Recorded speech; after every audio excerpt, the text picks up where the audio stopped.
takes, and the promise is spoken.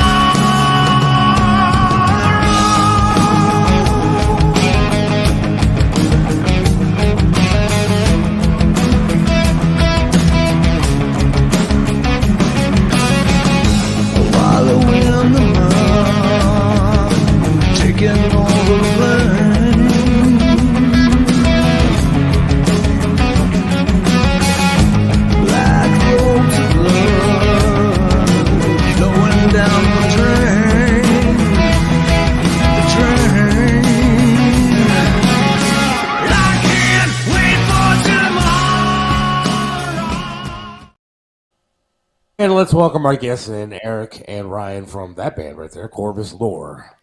Hey, guys. Hello. Hey. How we doing, How you guys doing?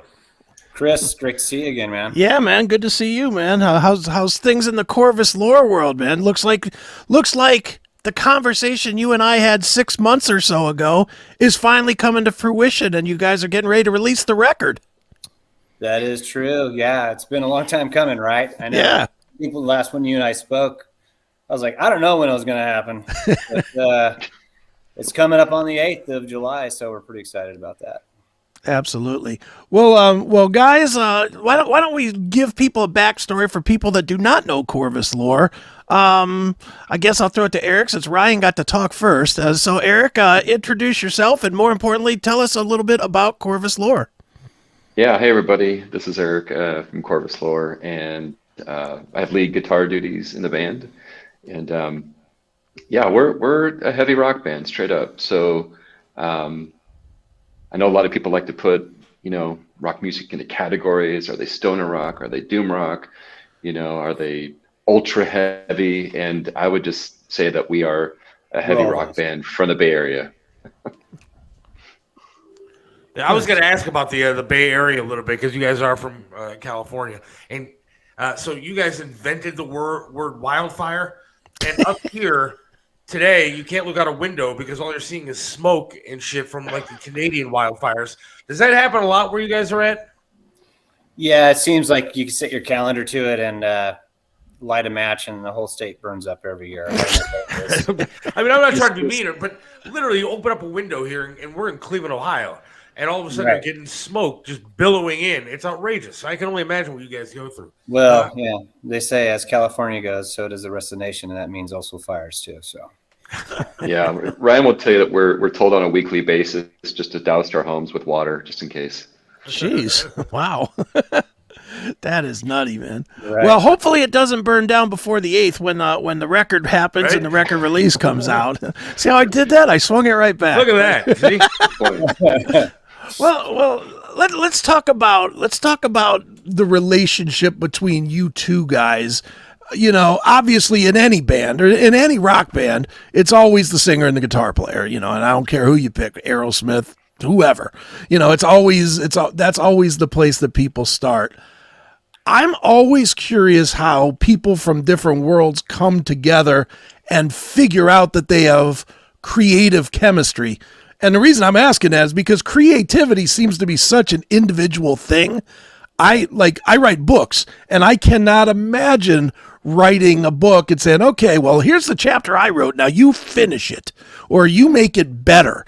So how was it that you guys got together and figured out that you had a chemistry that could work together?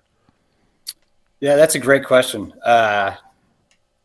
Honestly, I don't know if I have a really great answer for that. Because to your point, when it comes to the creative process, whether you're writing a book or song or a script for a movie or whatever it may be, or even a painting, it's just like, yeah, here's the pen or here's a brush, go for it. I'm done with it. I'm going to walk away. It's such a personal and intimate process, in my opinion, writing and creating. So admittedly, it's challenging. I mean, a lot of the writing stems from me in the beginning, and then the band gets involved at a later point. But I think it's also understanding, your limitations. If like you hit a roadblock of sorts, willing to be able to let go at that point and just say, you know what, I have nothing left to offer here, or being open and really transparent to and inviting other ideas into the conversation. I think that's, for me, from a writing perspective, I've grown a lot where I've been willing to like let go of things, because there is a tendency. I think I could imagine, Chris, as you're writing a book or something like that, you're just like, it has to be this way or it has to be that way. You can't get married to it. You have to be able to let it go, because in that way, the idea there is that it's going to become even that much better. But between Eric and I, there's just that natural chemistry where, Eric is, and I'm not saying it's because he's on the call right now, but he is by far the greatest guitarist I've ever played with, because he has a way about just presenting ideas, coming up with ideas that just uniquely fit like with a glove. And in a lot of ways, what I've envisioned and what I'm hearing in my head, but I physically cannot pull off. So it's kind of like that perfect marriage in that, where I might have an idea, but I'm not sure how to finish it. But Eric is always like, yeah, I got this, and I can fit it in just perfectly what you're sharing with us. So it's been pretty natural and fluid. Sure. The weird thing about it, and again, to me, it's never going to compute to me, because, I know bands usually write one of two ways. Either there's a lyric that you develop, or there's a riff that you develop. 99% of the time, it's A or B. Right. And I can't imagine being the creator of either and saying, okay, now you take it from here, and then ever being satisfied with it. Because in my head, and again, this is just me, but in my head, the minute I would record the riff, I already know what I want the whole thing to sound like. Right. And then give it to you, who's not, I'm assuming, not being consulted on how to develop it. It would just always be wrong to me. But again, that's why I'm not in a band, I guess. Yeah, no, your point. It's not easy. I mean, there's plenty of disagreements. Trust me on that. So sure. It's just working it out together. But having the same goal in mind of like what's best for the song, I think is the thing that you need to keep front and center at all the time. And then that's going to steer you in the right direction. So where did you guys come up with your sound? Like, who did you draw influence from? I think like between the four band members, there certainly is a baseline palette of bands that we grew up on that we definitely, keep in high regard. You got your Mount Rushmores of AC/DC and Zeppelin and the Beatles and Queen and Yes, and we can go on and on. But I think primarily for us, it really boils down to classic traditional hard rock guitar tones, and from there, there's a number of different avenues you could take with the songwriting. I will say that on Lucida, once you get a chance to listen to all 9 songs, you're going to get not only a different flavor of our different songwriting styles. I think we have like a lot to offer in that regard, but also just even listen to Ryan's voice. I mean, it's incredible. He'll jump from screaming high Chris Cornell ranges all the way down to more subdued ranges. So I know I'm jumping a bit around on this question, but I hope that gives you just an idea. Yeah. I mean, I listen to like Hello Sunday, which I think that too. But I mean, it's kind of like has kind of like an STP kind of feel to it, a little bit melodic rock, and I kind of like that. I mean, it was cool. It's good shit. But what do you think about the rock scene today?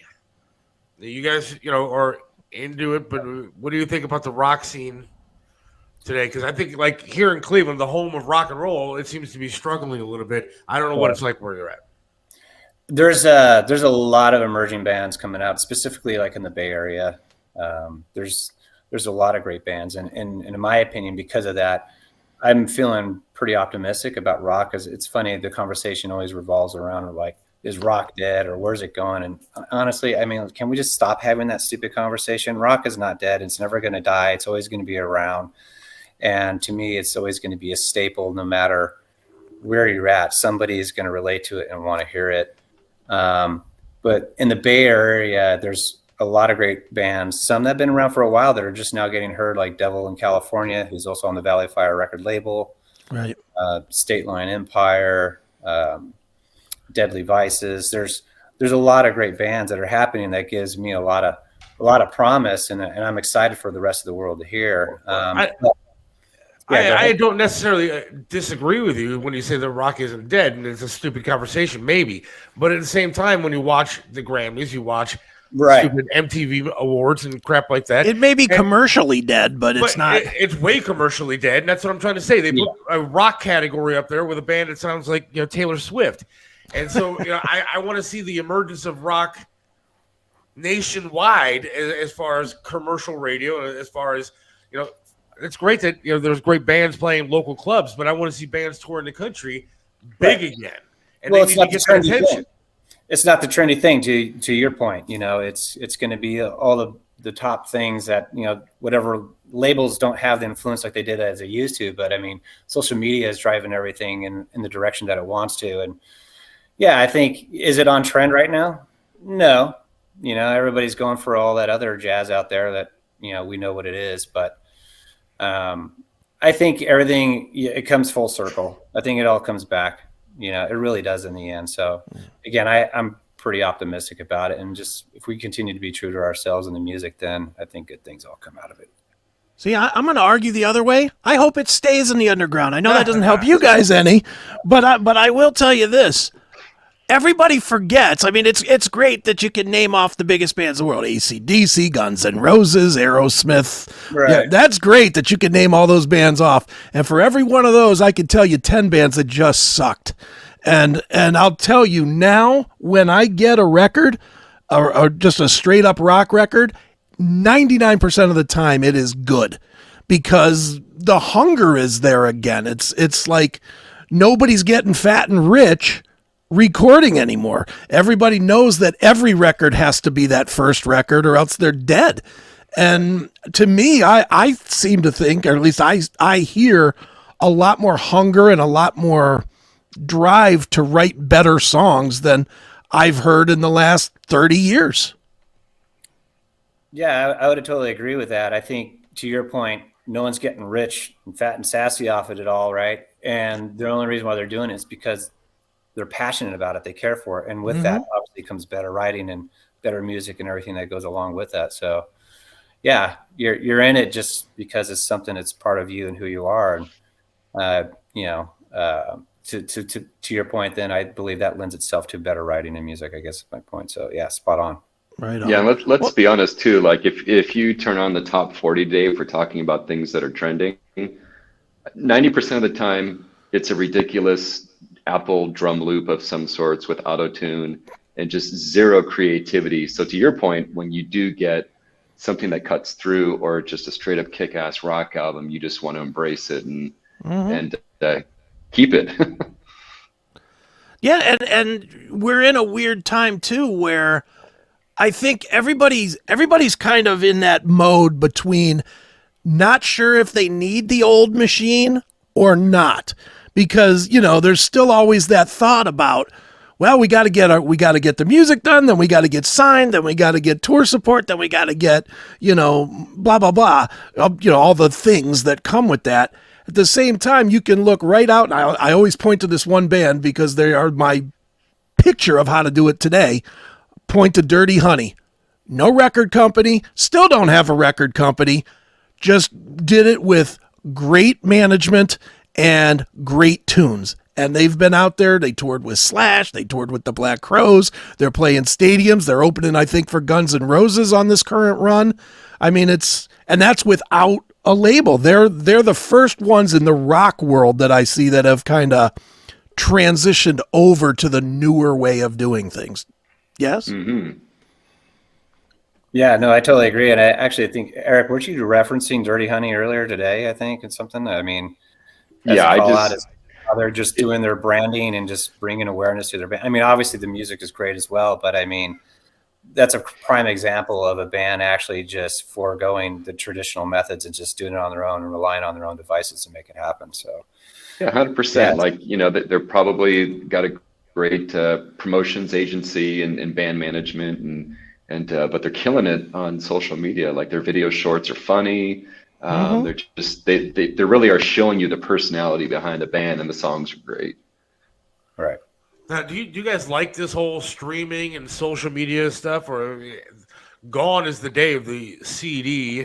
So I mean, is it a pain in the ass to try to get stuff out there with this social media? I'll let Eric handle that one because he's our IT guy for the band. I mean, mainly, I'm only chuckling because I do, all the social posts and try to manage the website and things like that. But it's a lot of work. And the other thing too is like trying to get or understanding like what can you create that is really gonna touch people or make them connect or want to connect with the band more. And how do we get out of these smaller bubbles of these are the people we know on Facebook, or these are the people we know on Instagram, and is the only route through paid promotion, or is there some secret sauce in your hashtagging that's going to somehow magically get you in front of a wider audience? And I think that the truth or the evidence is somewhere in between those two strategies. Because the same thing goes with like what we do with podcasting. It's like you're looking for that one viral thing that's going to get you out there to that audience that wasn't already there. And so I imagine, again, without radio in your corner, finding that magic hit, that magic video, whatever it is got to be difficult. Right. And to answer your question, Seth, no, to be blunt, I don't like it. It's unfortunately a necessary evil nowadays, right? Yeah, it is. It really is. Well, and again, I'm nobody, but to me, the fact that we're all so close to our band people that we're fans of is a detriment, not an advantage.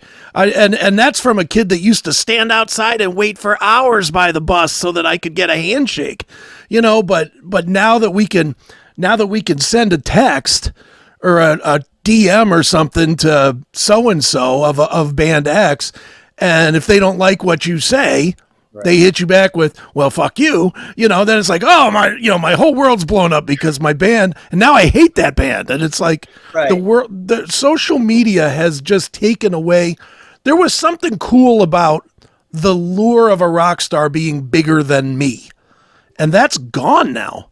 Well, it's invited basically the accessibility to see behind the curtain of the rock star. Mm-hmm. It removes all the mystery. Yeah. And the mystique of exactly what you're talking about, so now that everybody just is a click away or whatever to seeing like, oh yeah, Joe Perry, he's making a bologna sandwich today. It's like, really? I don't fucking care. Yeah. He's just like anybody else now. So yeah, I totally agree with you 100% on your point. Yeah, I just, whatever. Social media I don't want to get into that conversation. You'll get me going for days on that, and none of it will be pleasant. But let's talk about something that is pleasant, which is the new album, Lucida. I have heard it. It is fantastic. Eric, I'm going to start with you because as the guitar player, this had to be a challenging record because it definitely goes in a lot of different directions, stylistically, and just how you play seems to change from song to song. So talk a little bit about the writing and the guitar playing on it, because it really is a very, very diverse guitar-wise record. Oh, well, I'll take that feather and put it in my cap. I would say between the first album and moving on to the second one, the songwriting got much more complex, and that could be on an individual song basis, or if you're just looking at the collection of the 9 songs. And when we did the first album, it was all direct tape. It was just the 4 of us playing live in a room, and then we did overdub the lead vocals. And with this new approach on the sophomore album, we recorded with Tim Narducci at Sonic Sound Studios. We definitely had much more latitude in terms of recording extra overdubs, guitar parts, layering of guitars, counter melodies.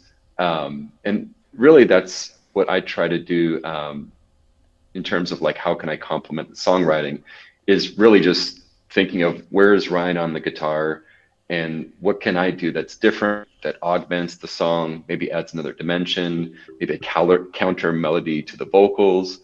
And but there's some solos on there for me that are super memorable, and I hope they're the kind of thing that really just adds to the song itself, rather than being someone just showing that they can shred, which is definitely not that's not my game. I have so many guitar friends that that are into that kind of high velocity guitar playing.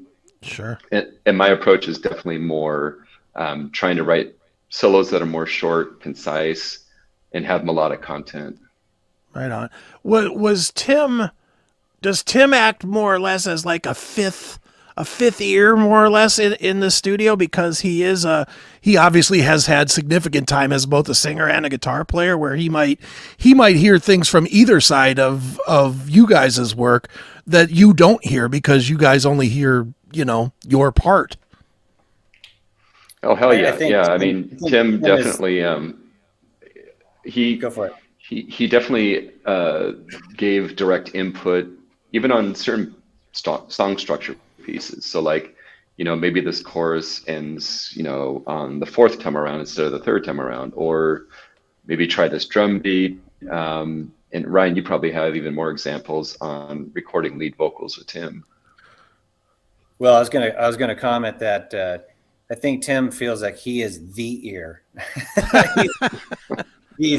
There's a reason why there is a reason why we call him Golden Ears Narducci. I mean, he brings a whole nother element and level to the songwriting and production process that I think any band would be totally blessed to have. Working with him was just a great experience for me. And I know for the rest of the band, but to Eric's point, when it came down to vocals, with Tim being a singer and songwriter himself, in my recording career, it was actually surprisingly the very first time I actually was able to work with a producer who actually was a singer as well.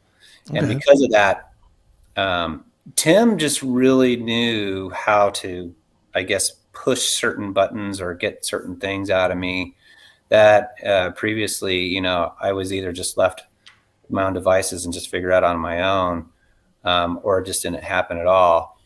And the vocal recording experience for this album was pretty personal, and it was really intimate in a way where, before every song, Tim and I would sit down and we would talk about the song, and he'd ask me a lot of questions about it, what the song was about, obviously, certain lines, and how I felt about it and where I wanted to go. So it really just created an environment to like, what, this song that you're about to record, it's going to be there forever, which we know that, but he put it and placed it in a way on my heart and my mind every single time I was got in front of the mic, where it's like, there's something magical that's going to happen, and this guy's got my back, and he's going to push me to another level. So he was just incredible to work with, and I totally look forward to working with him again.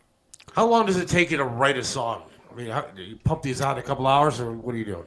You mean the whole kit and caboodle, Seth, or just like you're gonna sit down, you're gonna write a song, you're gonna go, all right. I mean, is it a hard night, or is it a full week-long thing? Yeah. How long are you doing just to put together an 8-song set?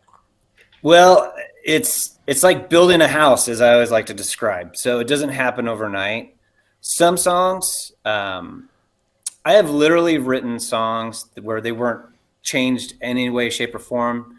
They just fall out of the sky and they're just magically delicious. And they happen like, in a day, where other songs just take weeks and weeks. And, like I'll agonize over lyrics. Like writing lyrics for me is probably the most painstaking process, because I just hang on every single word. I mean, I've been known to like spend 1 week on one sentence. Wow. And that's why I always like admire writers like Billy Joel, who are incredible storytellers and things like that.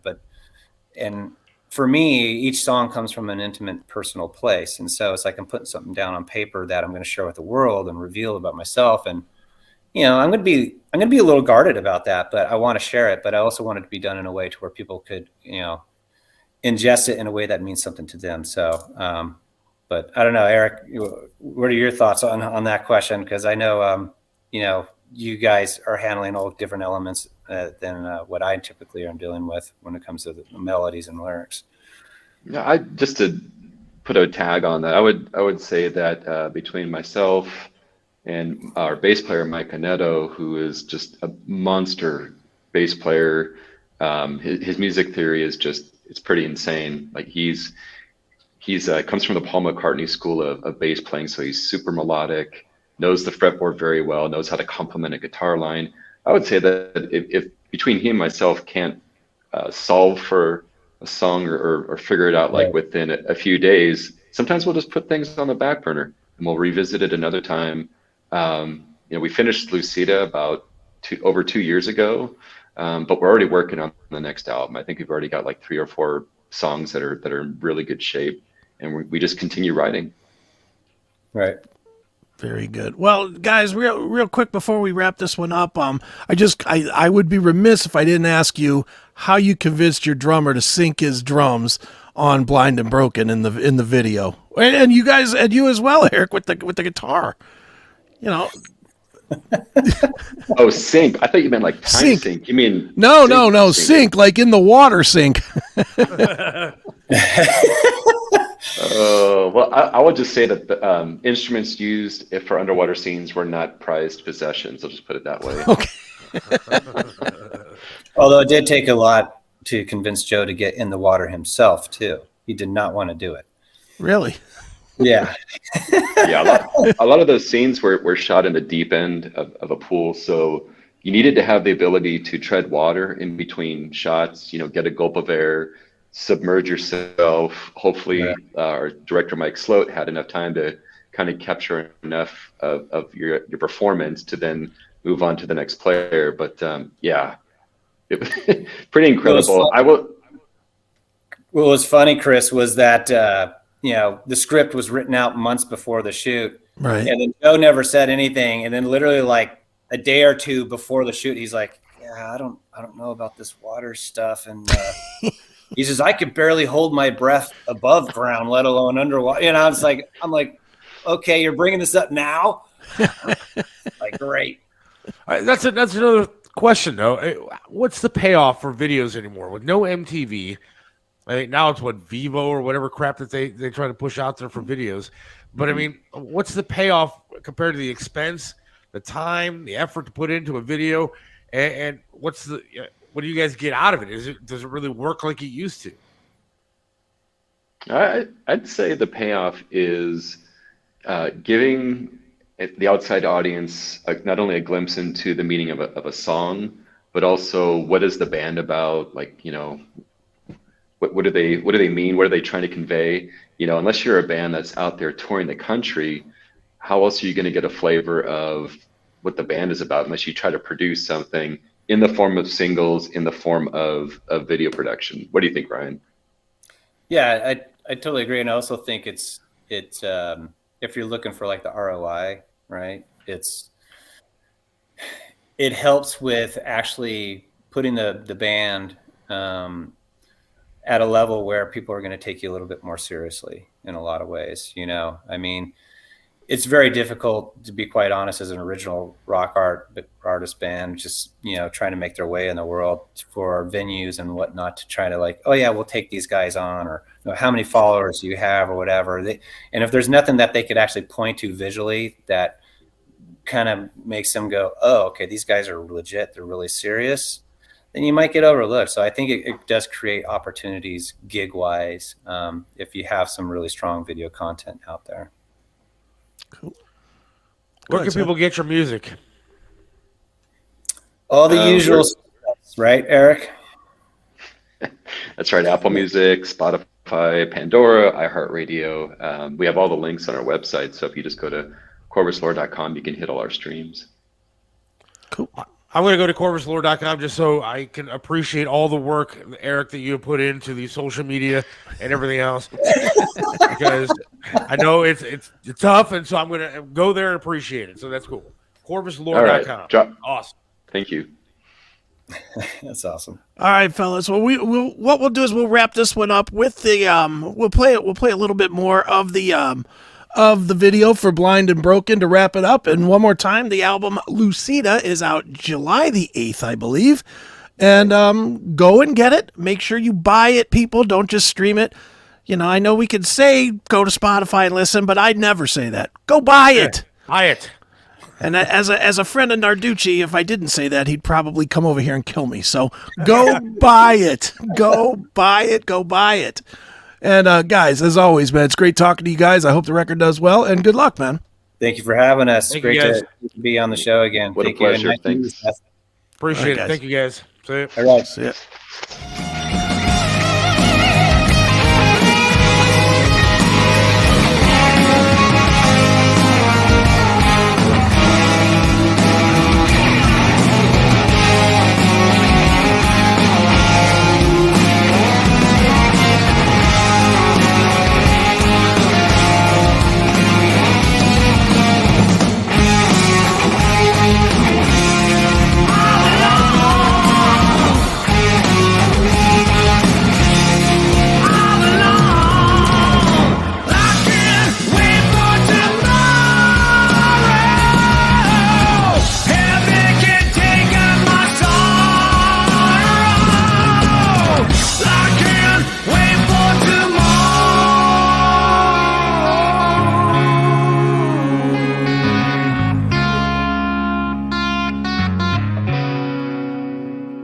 Hey, it's Seth. You ever wanted a message recorded by a really, really famous person? A happy birthday to your kid. Congratulations, you finally graduated to that niece or nephew or brother or sister. Or a happy anniversary to your lovely wife or husband. Well, today's not your day. Because we're not famous. You can have myself or Chris Aiken record you a message of your choice. And it's only going to cost you $10. Not like those $250, $300, $400, $500 celebrities. You're going to get us recording you something hopefully entertaining and fun that you can keep forever. You can listen to it all day long if you'd like. A personalized message just for you. All you got to do is download the Cameo app or go to cameo.com, cameo.com. Look up Seth Williams or Chris Aiken, and we will record you a message. Who needs Brad Pitt when you have a face like this? Go to cameo.com today. There's no place like home, and whether it's furniture, artwork, home accessories, appliances, or that one-of-a-kind collectible, Yellow Brick Road Online Auctions allows you to find everything you need from the comfort of your own home. The owner of Yellow Brick Road Auctions has been conducting online estate auctions for over 8 years by providing homeowners with a stress-free process to liquidate all items that have accumulated over the years. I'm Melissa Mendici, owner of Yellow Brick Road Auctions. Log on today to find your heart's desire. Hey, it's Seth from Mario's Barbershop in Parma, 7526 Broadview Road in the Pleasant Valley Shopping Center right next to Big Lots. You got to check out Mario, man. Great guy, does a lot for charities, but can perform miracles with hair. He even made me look clean cut. Does my hair, does a great job. Love talking to the guy while I'm sitting there. It's a great place to go, local business. You gotta go to Mario's Barbershop in Parma. Mario's Barbershop in Parma, 7526 Broadview Road. Again, in Parma, Pleasant Valley Shopping Center, right next to Big Lots. Or give them a call, 216-520-1977. That's 216-520-1977. Mario. What's going on, everybody? It is Chris Aiken from Chris Aiken Presents and the Seth Williams Show, and of course the Classic Metal Show. And I know you need someone to be told something, right? Whether it's something nice, something not so nice. Maybe you need somebody fired and you just don't have the guts to do it. Maybe you need to tell your girlfriend to hit the pavement. Maybe you need to tell the boyfriend to hit the streets. Whatever it is, I got you covered. Right here with my Cameo, cameo.com/Chris Aiken. I will tell them, and I won't be nice, unless you want me to be. If you want me to be nice about it, I will certainly give the sweetest message possible. But if you need evil with a lot of F-bombs and a lot of words that I just can't even say on any sort of radio or TV program, I'll do that for you too. One more time, cameo.com/Chris Aiken.